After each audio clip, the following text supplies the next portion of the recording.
Qui est l'esclave en toi?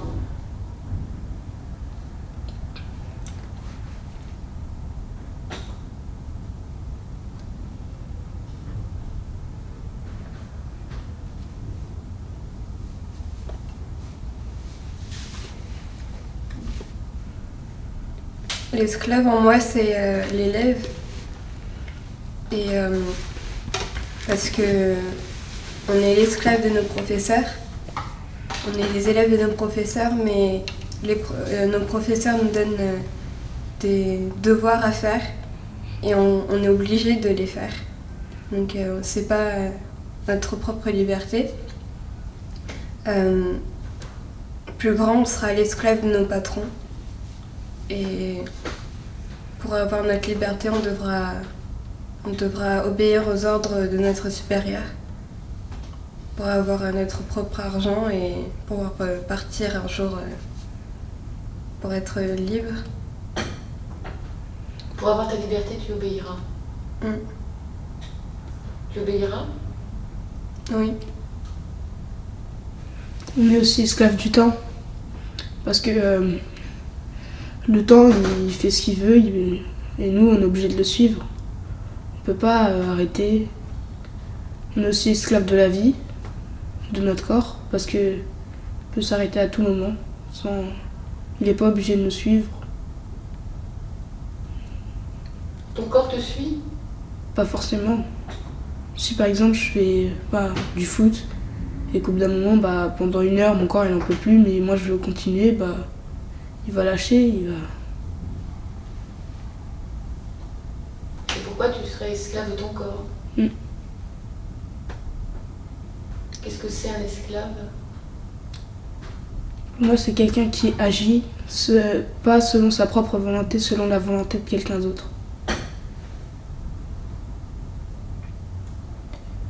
Je pense aussi que l'on est esclave de notre conscience, notre cerveau, qui obéit,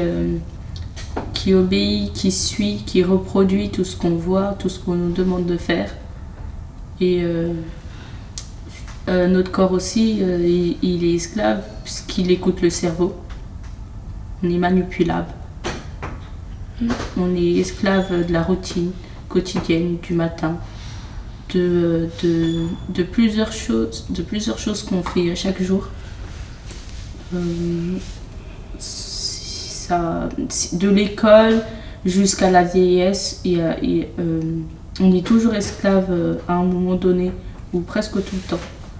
De très rares personnes réussissent à sortir de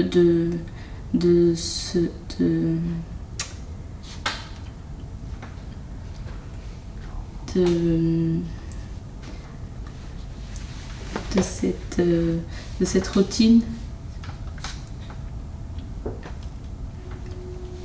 On pourrait dire que les personnes qui ne sont plus esclaves, ce seraient les morts, puisqu'ils ils auraient été esclaves pendant toute leur vie, mais une fois morts, souvent on dit repose en paix, et là, ils sont libres de se réincarner ou d'être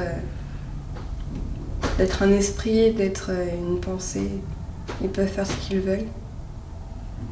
Qu'est-ce que c'est un libre esprit? Quelqu'un qui pense sans être manipulé par les autres, qui a sa propre opinion des choses, qui ne se laisse pas influencer en fonction des choix des autres.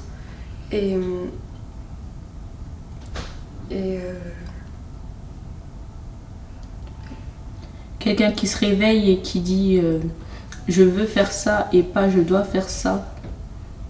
Quelqu'un qui peut à tout moment décider de partir, de tout laisser, d'aller peut-être vivre dans une forêt, mais qui ne pense pas aux conséquences. Quelqu'un qui ne pense pas aux conséquences. Voilà, qui peut décider pour lui. Je pense pas qu'on est aussi l'esclave des professeurs quand on est à l'école, parce que les professeurs ils nous apprennent des choses pour que plus tard on puisse avoir peut-être une petite liberté. Parce qu'il nous apporte la connaissance, parce que sans connaissance, on sait rien et on peut se faire manipuler facilement. Et si les profs, ils se faisaient manipuler et qui nous manipulaient sans qu'on le sache vraiment, sans qu'on sache qu'on est manipulé? Les professeurs seraient manipulés? Oui. Par qui? Par l'État qui les forme pour devenir des profs. Les programmes scolaires, parce qu'ils sont en fait, ils peuvent pas nous apprendre tout ce qu'ils veulent nous enseigner parce que il y a un programme à suivre en fonction de cette classe, ils sont obligés de nous apprendre quelque chose de précis. Est-ce que l'école vous apprend à penser? Oui. Non, pas forcément. Pas forcément. C'est en fonction de nos professeurs, s'ils sont plus restreints ou pas au niveau de la pensée, et s'ils sont plus libres. Certains ne font que nous apprendre ce qu'ils ont appris. Et ce qu'ils ont appris, à mon avis, ce n'est pas forcément vrai. J'ai personnellement du mal avec l'histoire parce qu'il y a des faits que je ne comprends pas et que j'y crois pas forcément. Quoi? Comme le premier homme qui a marché sur la Lune, moi j'y crois pas. J'y crois pas. Je trouve que c'est impossible. Même si je sais pas s'il y a des preuves, des photos, qui dit que cela n'a pas été inventé ou je sais pas. Il y a beaucoup de choses que je ne comprends pas. Et l'histoire en fait partie.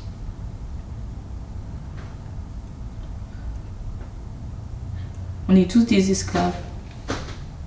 Puisqu'on on doit tout le temps apprendre des faits passés, des trucs déjà qui sont déjà produits, des trucs faits. On n'était pas là quand c'est produit. On ne sait pas vraiment si c'est passé ou pas. Enfin, ils disent avoir des preuves, mais on ne sait pas. Qu'est-ce que c'est une preuve? C'est des photos, des images, des documents qui prouvent la validité d'un fait, qui prouvent que certains trucs ont existé ou se sont passés. Une image médiatique, c'est une preuve? Pas forcément. Non. Non et oui. Oui pour ceux qui veulent y croire et non pour ceux qui ne veulent pas.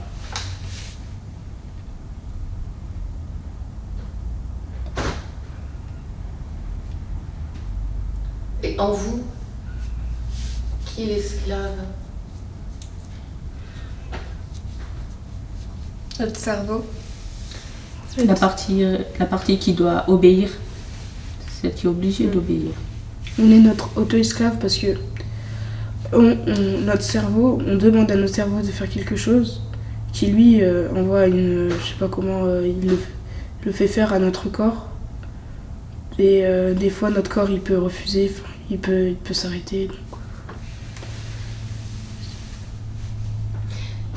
Si on n'était pas esclave de soi, est-ce qu'on pourrait être esclave de l'autre?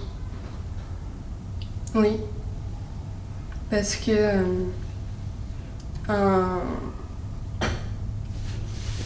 pas par expérience personnelle, mais par connaissance, un proche de ma famille était en alternance dans une entreprise et disons que c'était la seule qui travaillait, qui donnait tout ce qu'il faut pour avoir des encouragements. C'était la seule qui travaillait et dès qu'elle faisait mal une chose, et son patron ou sa patronne, on peut dire qu'il la rabaissait jusqu'au point où elle rentrait parfois en pleurs ou énervée. Et parfois ça pouvait être assez dur. Et comme c'était la seule de son bureau, parce que dans un bureau ils étaient 4 ou 5, et Et bah, quand les autres ne faisaient rien, les patrons ne leur disaient rien et ils faisaient toujours des reproches à la personne. Est-ce qu'elle aurait pu résister et se retourner? Elle aurait pu, mais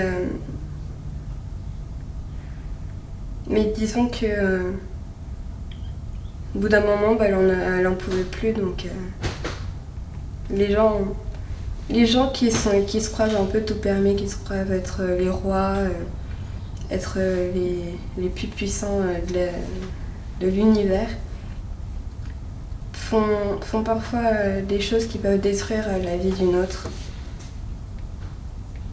personne. Ça peut aussi très bien l'avantager pour, par exemple, pour une autre expérience. Mais oui, ça peut détruire la personne. Et les gens recommencent au fur et à mesure. Plus les gens passent, s'ils trouvent le maillon faible, et ben, certaines personnes vont tout faire pour le détruire. Il n'y a rien à faire pour ne pas être détruit?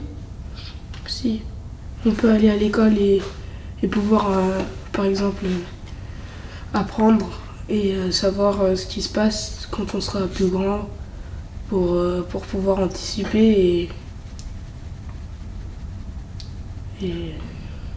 Ou elle peut tout simplement démissionner. Mais comme elle a un lourd fardeau de s'occuper de sa famille, ce sera difficile. Donc elle est obligée de se plier un peu aux exigences de sa patronne. On est aussi esclave des conséquences de nos faits. Parce qu'on ne peut pas agir sans avoir de conséquences. Puis elle peut se révolter aussi. Elle pourrait trouver d'autres personnes qui sont passées par le même supérieur et faire des recherches de son côté. Et puis, parce qu'une fois, quand la personne y va tout seul, et ben, le supérieur trouve toujours une solution pour soit éviter le sujet, soit la rabaisser encore plus, ou peuvent même faire des menaces.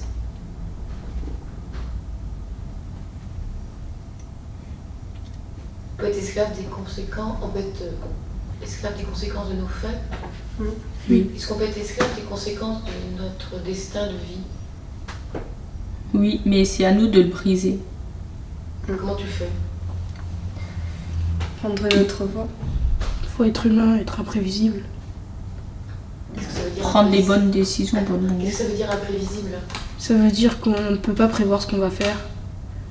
Par exemple, maintenant, je peux sauter par la fenêtre sans que personne ne l'ait décidé à ma place ou... Ce sera un acte de liberté? Oui. Stupidité aussi. Stupidité parce que je mets fin à ma vie. Après, si je le veux...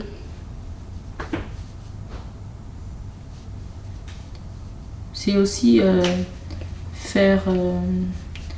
prendre une décision sans penser aux conséquences, le faire sur le moment parce qu'il faut prendre une décision. Ça nous rend moins esclaves d'avancer, oui.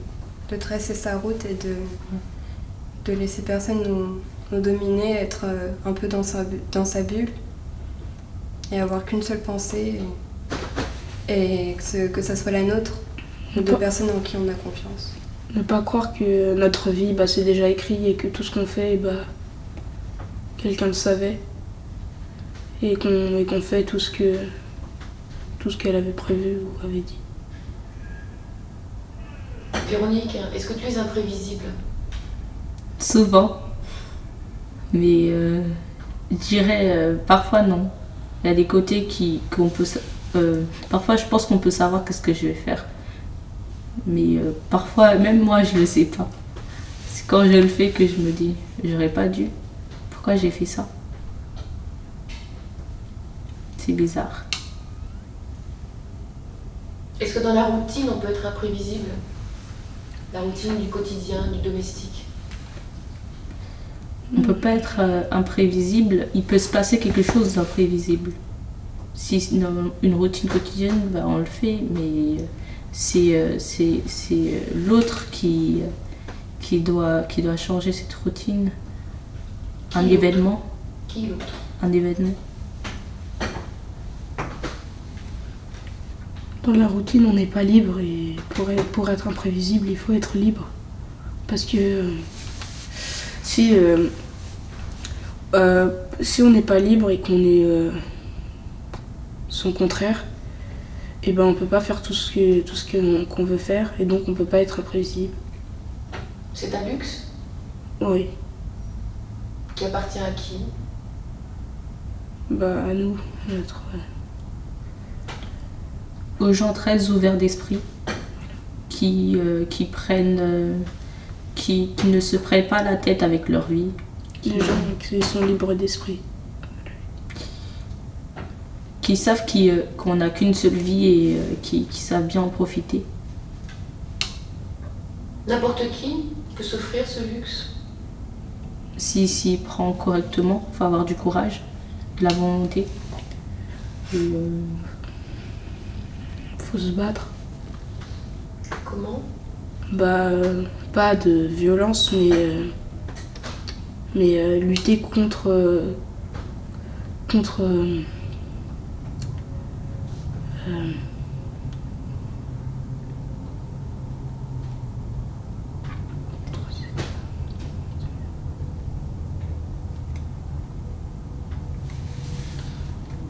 Lutter contre l'asservissement.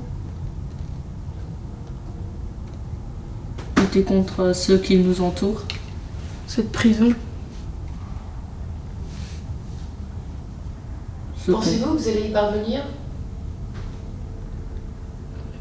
Je peux pas savoir, je suis imprévisible.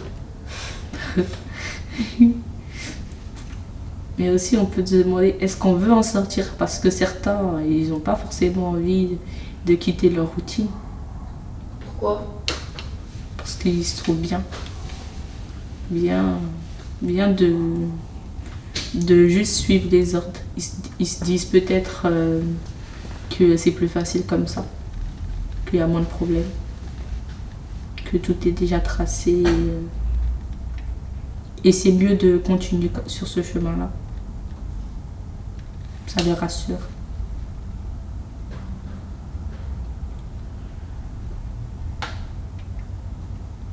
Est-ce que vous pensez qu'il y a une plus grande partie de votre vie qui est déterminée ou une plus grande partie de votre vie qui n'est pas déterminée? Une plus grande partie de notre vie qui est déterminée. Après, ça dépend des personnes, de leur détermination ou pas à être libre ou à rester à être esclave de notre patron ou de nos choix.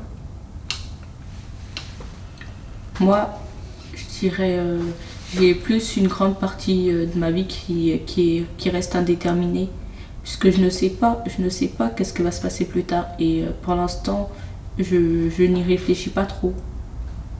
Je sais pas ce que je vais être plus tard. Je laisse juste le temps passer et au moment venu, je trouverai peut-être. C'est rassurant ou angoissant? Moi, ça me va.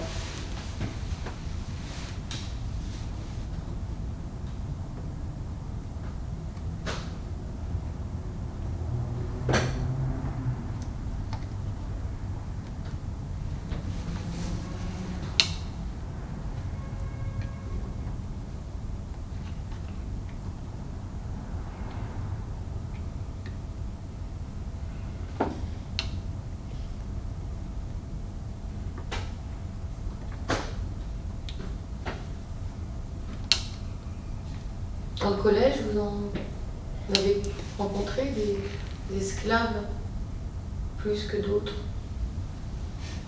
Oui, À quoi est-ce qu'ils ressemblent? ils sont comme tout le monde, mais ils peuvent avoir moins de sentiments que d'autres. Ils peuvent être enfermés. Des gens qui qui par exemple, qui suivent le regard des autres. Par exemple, moi personnellement, tout le monde me dit de me couper les cheveux, mais vu que j'ai pas envie, je le fais pas. Si par exemple je serais un esclave, les gens ils me diront de me couper les cheveux et je le ferais. Qu'est-ce qui te dit ça? Tout le monde presque. Enfin les gens qui...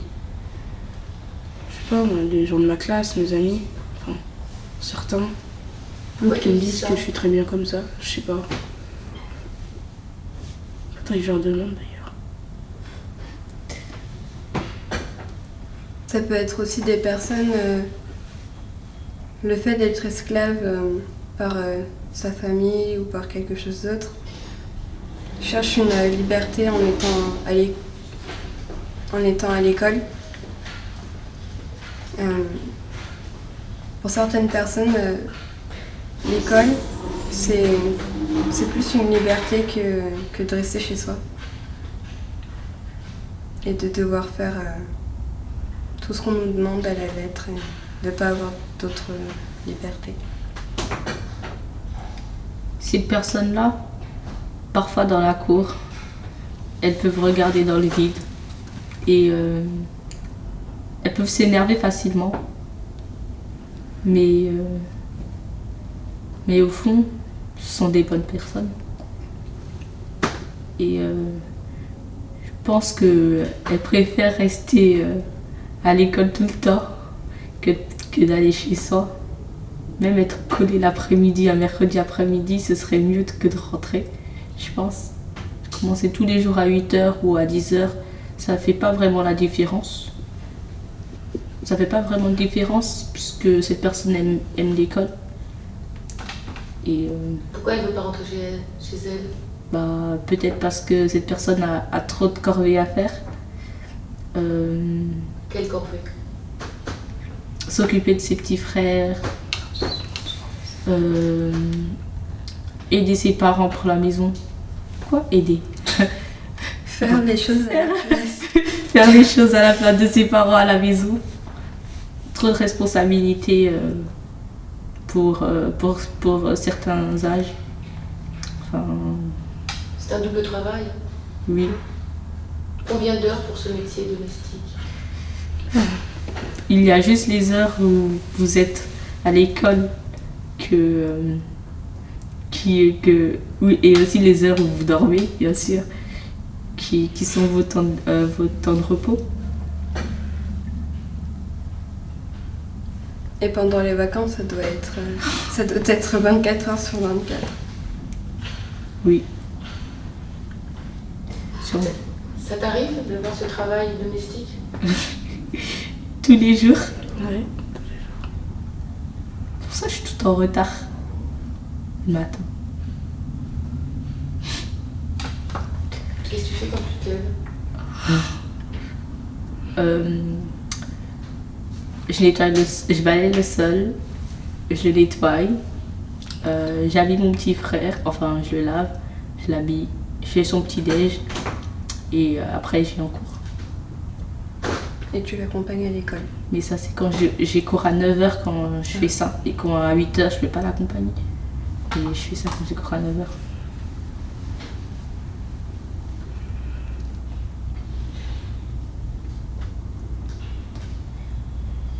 Mais c'est bien, puisque ma mère elle me répète tout le temps, ça va te servir quand tu seras grande. Je lui dis, c'est vrai, mais je sais déjà faire tout ça, je suis déjà entraînée. Elle me dit, continue, c'est bien. Je dis, ok.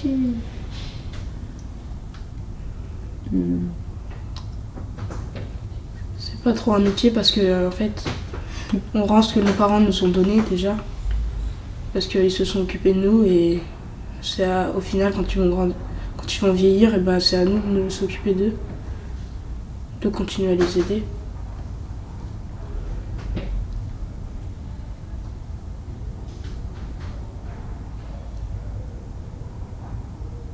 Tu préférais ne pas... Ou vous préfériez ne pas accomplir ces tâches domestiques?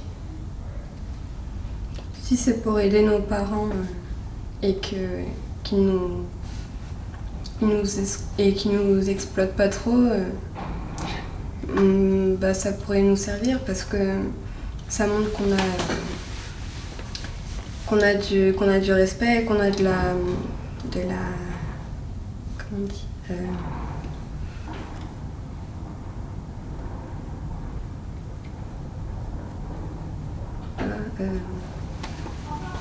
de la reconnaissance envers nos parents. Mais s'ils nous demandent de faire par exemple la vaisselle, on l'a fait. Et après, ils peuvent nous dire merci beaucoup. Et pour certaines personnes, c'est comme s'ils leur demandaient je sais pas, d'aller faire la lessive. Et si c'est trop une habitude, et les gens ils oublient de dire merci ou de récompenser la personne. C'est devenu un dû. Au final, si on fait ça trop souvent, ça va devenir une routine. Et c'est fatigant. Mais je ne pense pas que ce soit quand même de l'esclavagisme, parce que c'est quand même nos frères. On aide quand même quelqu'un parce qu'on le veut un peu quand même. On veut aussi aider parfois. Et aussi, ça pourra toujours servir plus tard. Comme dans les CV, j'ai marqué j'ai un tas de frères, donc j'ai déjà faire tout ça. Et ça pourra peut-être nous aider pour avoir je sais pas, un petit boulot après les cours quand on a 16 ans pour économiser de l'argent. Quand on balaye ou qu'on nettoie quoi, ou qu'on fait la vaisselle, et c'est pour nous aussi, parce que après on vit pas dans la poussière et on mange avec des assiettes et des couverts propres. Si on accomplit ces tâches très souvent, on continue de penser. Non. Ça devient instinctif. Ça devient... Parfois on peut le faire sans s'en rendre compte. Et parfois on est fatigué. Ça empêche de penser ou de travailler. Il y a des moments où on veut pas le faire. Oui. On voudrait faire autre chose que...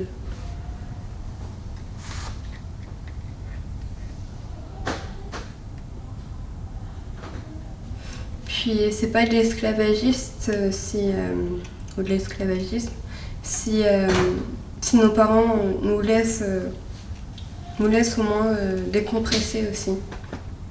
Surtout par exemple pour si jamais un élève est en troisième, les parents savent qu'à la fin il y a un brevet et ils devraient lui laisser ne pas s'occuper de temps en temps de ses petits frères ou de sa famille ou autre chose, mais il devrait le laisser décompresser pour pouvoir réviser et à ce qu'il ne soit pas stressé au dernier moment parce qu'il n'a pas pu réviser à cause de ses petits frères ou autre chose, ou parce qu'il est fatigué du fait de s'être occupé de sa famille. Et c'est pareil pour ceux qui sont en première ou en terminale. Il faudrait laisser décompresser ses enfants quand ils ont une épreuve à la fin ou pendant une année. Et même quand, par exemple, nos parents, ils ont envie d'aller au cinéma pour prendre du bon temps parce qu'ils ont travaillé toute la journée. Le soir, quand on doit garder nos petits frères, le lendemain à l'école, on est fatigué. Et donc on peut même dormir en cours. Surtout quand ils sont petits et qu'ils crient toute la soirée. Ça t'est arrivé de dormir en cours? Ouais, très souvent. Est-ce que tous les élèves sont égaux sur ce point-là? Non. Il y a des fils uniques.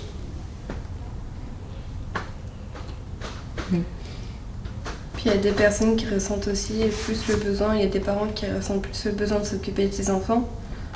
Et il y a des personnes qui ont des grands frères qui, eux, s'occupent d'eux, ou des grandes sœurs qui s'occupent d'eux, donc ça leur met des...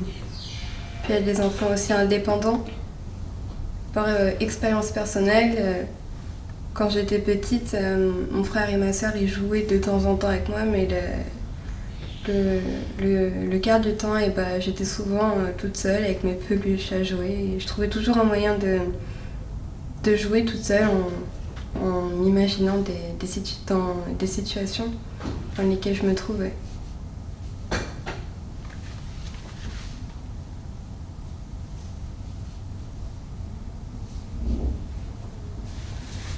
Vous demanderez à vos enfants ce que vos parents vous demandent? Si je suis trop occupée, bah oui. Si des fois, ça peut l'aider au lieu de, par exemple, de jouer toute la journée, parce qu'il y a un moment pour tout, faut savoir travailler des fois. Au lieu de s'amuser et devenir complètement débile à jouer aux jeux vidéo ou regarder la télé toute la journée. Ça lui fait des petites obligations. Il saura faire quelque chose. Moi, je dirais oui, mais pas au même degré. Genre en petite quantité. Juste pour qu'ils apprennent à faire. Mais voilà. Parce que moins t'en fais, plus t'as envie d'aider de temps en temps. Parce que à trop en faire à chaque fois, tu veux plus forcément en faire. T'as une pierre dans les mains. Oui. Ça me fait réfléchir. Dis-lui ce que tu souhaiterais pour plus tard. Vous pouvez prendre votre temps, vous allez vous la passer, puis vous allez essayer de formuler un souhait.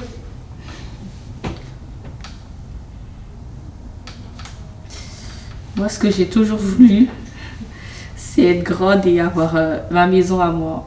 C'est tout. Et avoir un bon travail aussi. Ouais, un bon travail. Pas trop fatigant, parce que j'aime dormir.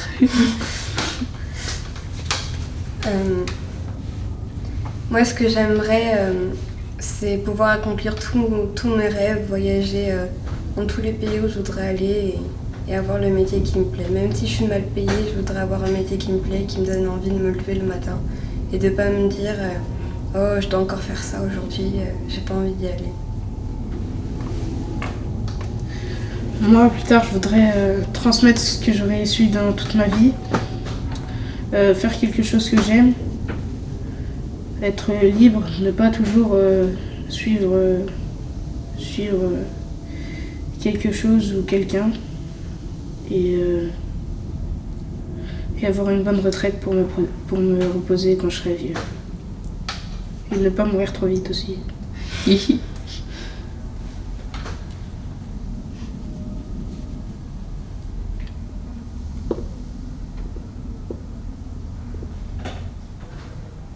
Qu'est-ce que ça t'a fait, Véronique, cette interview filmée? Ça a fait du bien. Ça m'a permis de me libérer, de dire ce que je pense. Il y a un peu de mon vécu, enfin, de ce que je vis. Et c'était bien d'en parler. Et j'ai aussi appris beaucoup de choses. Enfin, peut-être que je le savais déjà, mais je pensais pas trop à ça. Qu'on est pris dans un circuit infernal qui se finit juste après la mort. Juste quand on est mort, mais sinon on est dans la même routine à chaque fois. Et cette séance m'a permis d'en prendre conscience.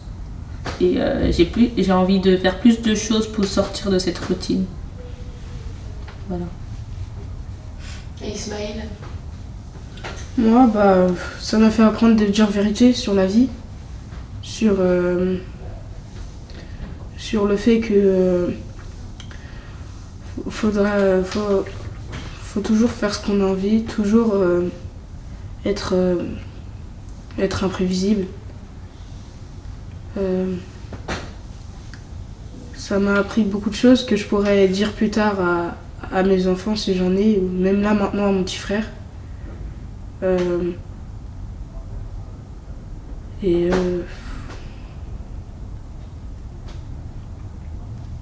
voilà.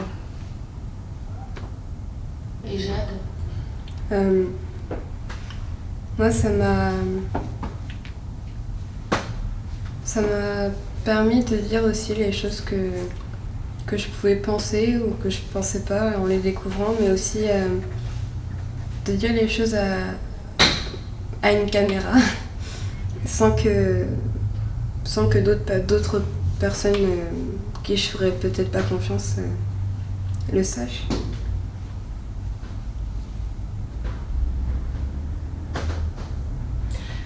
Et juste à vous trois,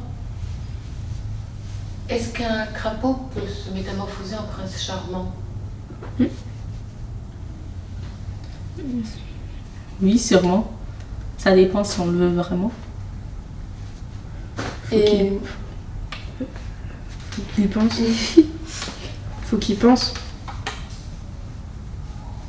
Et même si dans toute personne qui n'a pas forcément une beauté extérieure par rapport à une beauté intérieure, même si la personne n'est pas magnifique, et bah, ça peut être notre prince charmant parce qu'on l'aime ou parce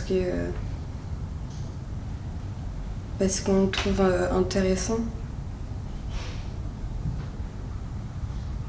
Et la pierre que tu as, tu crois qu'elle a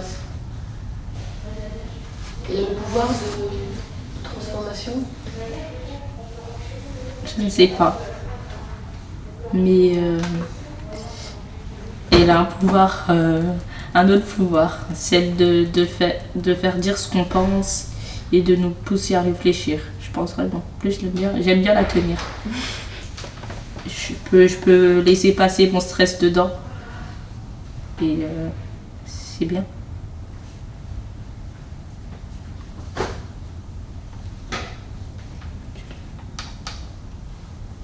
C'est un crapaud.